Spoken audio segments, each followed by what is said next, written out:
Hi everyone, welcome back to Pine Hollow Auto Diagnostics. Today we have a 2006 Honda Accord in the shop, 159,000 miles. A previous customer of mine, they moved to the other side of town and he took his car for a safety inspection to the Honda dealership. And they failed it and they gave him a really high estimate. So he called me up and said, "Hey Ivan, can you take a look at this? You know, make sure that they're not overcharging me, or can my car still pass inspection without these items?" So I took a look. Let's see what the dealer wrote on the estimate and then see what's really wrong with the car. Alright, so just here's the invoice. That first item, free inspection. Customer purchased vehicle at Bobby Rahal Honda and request a PA safety inspection at no charge. Completed state inspection. Fail. Rotor's badly rusted. Rear bumper beam rusted out.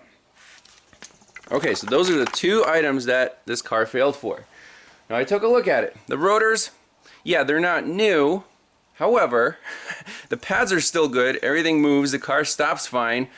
I say they can easily last another year. The rear bumper beam, yeah, I took a look at it. I mean, nothing's gonna stay unrusty in the PA salt belt, but again, it's just, it's just a beam. I took a look at the other safety items and I think they missed something in the safety inspection. Here's the wheel and we're checking the ball joints.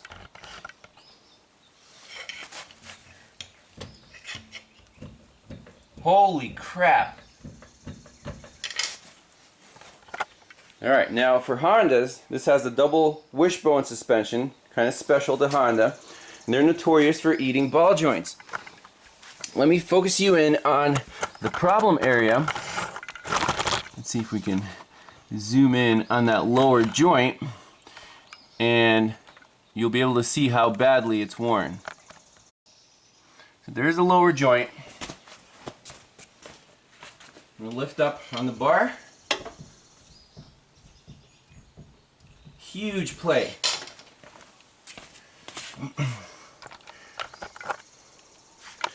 So I'll post a link in the description on the video that I did a few years back on how to check different types of ball joints. On this car, you need to jack up the lower control arm to relieve the weight of the car from the joint. You can see the joint's being pulled apart by that lower control arm, which has the spring and the strut attached to it. So in this car, if that ball joint fails, that wheel is coming off. So what do you think is more important for safety?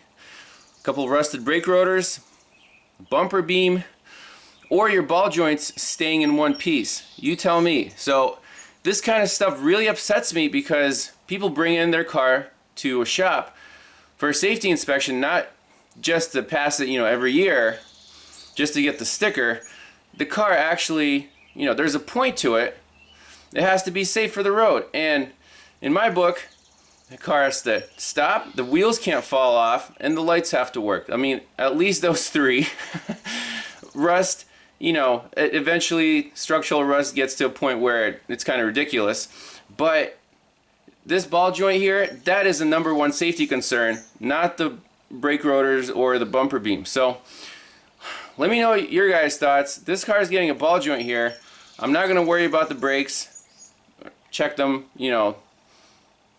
they're still passable, in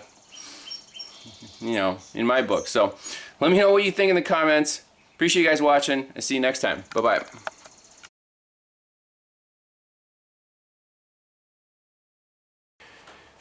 So we're doing a little DIY ball joint replacement. I'm going to try the TRW, made in Taiwan.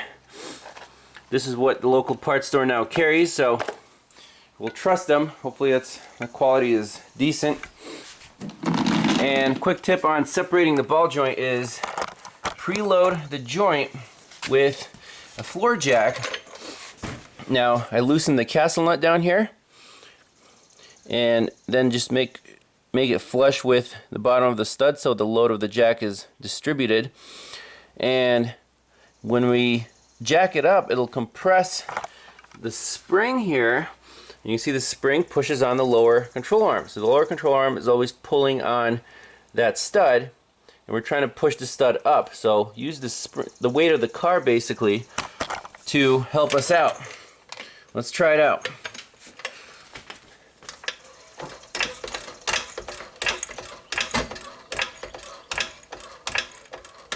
So the corner of the car is now on here, and just a little help from Mr. Air Hammer.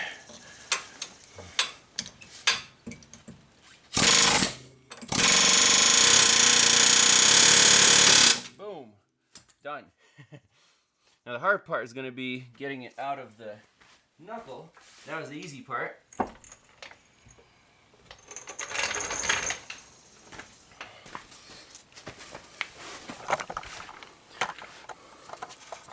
So that comes off easy.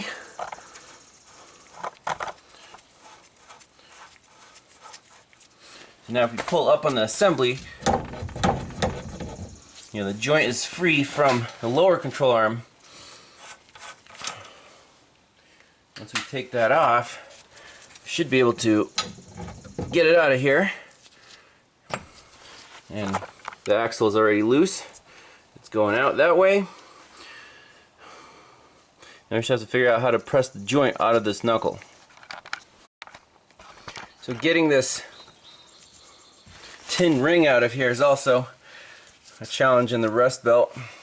So you can kind of try to pry it from the bottom. I actually got a hold of it right here, and if you pry against the hub, you can get it started. It'll crack and resist, but it should. I think it's starting to come out. There we go. And just go nice and easy all the way around.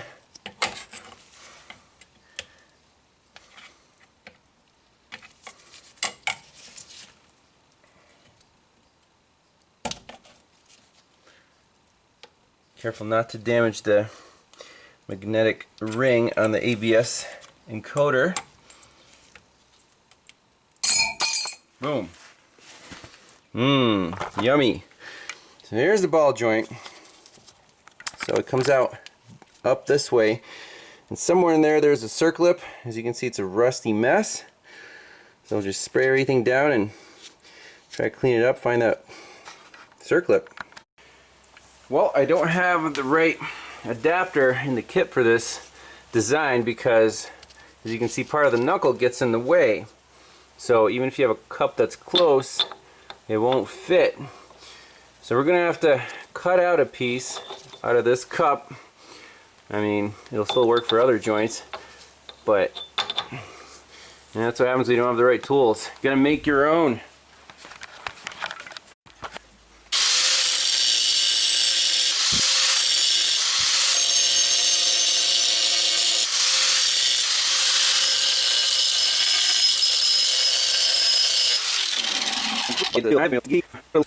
Well, here's the setup. There's the customized adapter, and it's working. I'll give it a little power. It's coming out.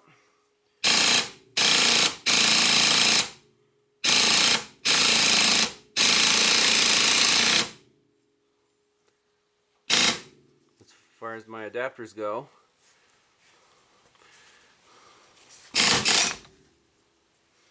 It's almost all the way out, but we need to push on it a little bit more from the bottom here. I could probably do it just on the stud because it's almost all the way out. As you can see, just gotta finish it off, but man, that adapter just fits like a glove. So if you're wondering, it's 1 inch and almost half the way through. Sweet. So I just took that middle adapter out. I think we're square enough. Boom. We're done. That's awesome. Gotcha. There you go. Yeah, that sucker is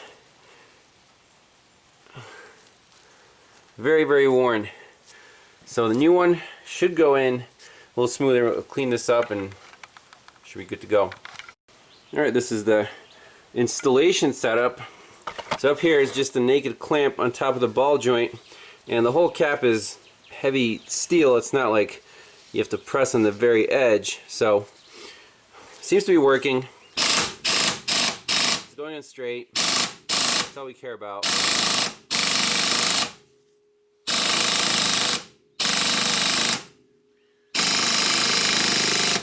I think we're there.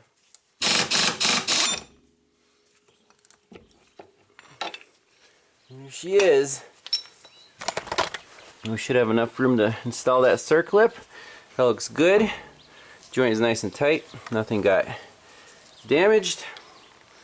So it works, even if you don't have the perfect adapters. Again, we use the URCERI air gun because it's short and powerful, more powerful than the Nano. And if you're working on the floor, then it's a good option. So it's looking pretty nice. Alright, last step here on the ball joint installation. Torque this bottom nut to 40 foot-pounds.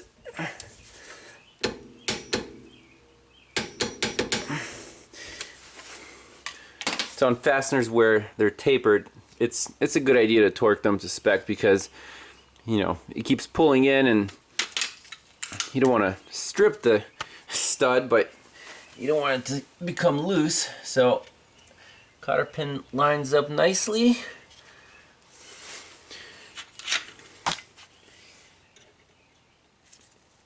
And that sucker down.